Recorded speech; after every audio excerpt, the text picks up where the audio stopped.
नमस्कार दोस्तों, आप देख रहे हैं नियोजित शिक्षक राहत आलम चैनल। तो दोस्तों, जिस घड़ी की इंतज़ार थी हम सभी बिहार के 4 लाख नियोजित शिक्षकों को, वो घड़ी आ गई। यानी सुप्रीम कोर्ट पर सभी नियोजित शिक्षकों की निगाहें अब टिकी हुई है। समान काम समान वेतन मामले की सुनवाई कल दिल्ली में डाला सभी पक्षों ने डेरा। नियोजित शिक्षकों को समान काम समान वेतन मामले की सर्वोच्च न्यायालय में होने वाली सुनवाई को लेकर इस मामले से संबंध सभी पक्षों से जुड़े लोग दिल्ली में डेरा डाल चुके हैं। मामले की सुनवाई गुरुवार 12 जुलाई को होनी है। शिक्षा विभाग के प्रधान सचिव आर.के. महाजन मंगलवार की शाम में यहां से फ्लाइट से दिल्ली के लिए निकले। हालांकि विभाग के 2 अधिकारी मंगलवार को दिन में ही दिल्ली पहुंच चुके थे। दूसरी ओर मामले से संबंध सभी शिक्षक संगठनों के पदाधिकारी भी दिल्ली पहुंच चुके हैं। हर पक्ष अपने अपने तर्क के साथ तैयार है। नियोजित शिक्षकों को समान काम समान वेतन देने का आदेश पटना उच्च न्यायालय ने गत 31 अक्टूबर को दिया था। पटना उच्च न्यायालय के फैसले को विशेष अनुमति याचिका के जरिए राज्य सरकार द्वारा सर्वोच्च न्यायालय में चुनौती दी गई। राज्य सरकार द्वारा सर्वोच्च न्यायालय में गत 15 दिसंबर को विशेष अनुमति याचिका दायर की गई थी।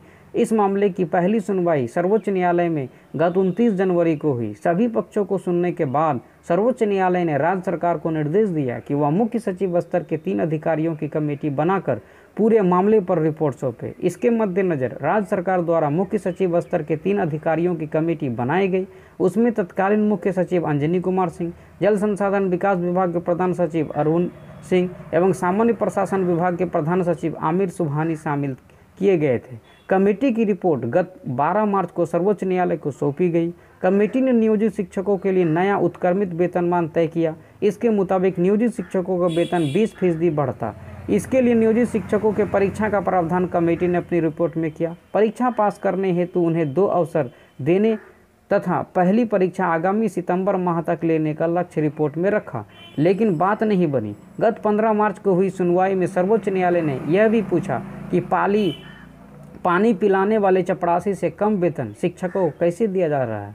राज्य सरकार की ओर से दलील दी गई थी कि सरकार की वित्तीय स्थिति ऐसी नहीं है कि वह समान वेतन दे सके। राज्य सरकार को यह भी दलील थी कि 60% राशि केंद्र को देनी है और 40% राशि राज्य सरकार को। सुनवाई के बाद न्यायालय ने आदेश दिया था कि केंद्र और राज्य सरकार आपस में यह तय करें कि नियोजित शिक्षकों को समान काम समान वेतन देने संबंधी पटना उच्च न्यायालय का आदेश प्रोस्पेक्टिव प्रभाव से कैसे लागू किया जा सकता है। इसके मद्देनजर इसे लेकर केंद्र सरकार के साथ राज्य सरकार की बैठक भी हुई। उसके बाद इस मामले की सुनवाई 27 मार्च को हुई। उस दिन सुनवाई शुरू होते ही अटॉर्नी जनरल ने इस मामले में केंद्र का पक्ष रखने के लिए न्यायालय में 4 सप्ताह का समय मांगा। अटॉर्नी जनरल ने कहा कि यह मामला ऐसा है जिसका असर दूसरे विभागों एवं दूसरे राज्यों की सरकारों पर भी पड़ने वाला है, इसलिए केंद्र से बात कर न्यायालय में उसका पक्ष रखने के लिए समय चाहिए।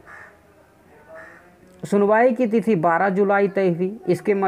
इसके मद्देनजर राज्य के तकरीबन 3,69,000 नियोजित शिक्षकों की नज़रें सर्वोच्च न्यायालय में उस दिन होने वाली सुनवाई पर टिकी हुई है। प्रदेश में तकरीबन 3,69,000 नियोजित शिक्षक एवं पुस्तकालय अध्यक्ष है। तो आपने देख लिया नियोजित शिक्षकों के भाग्य का फैसला अब 12 जुलाई को होगा, यानी कल। आज की खबरों में बस इतना ही। उम्मीद करते हैं कि आपको खबर पसंद आया होगा, तो लाइक कमेंट शेयर जरूर।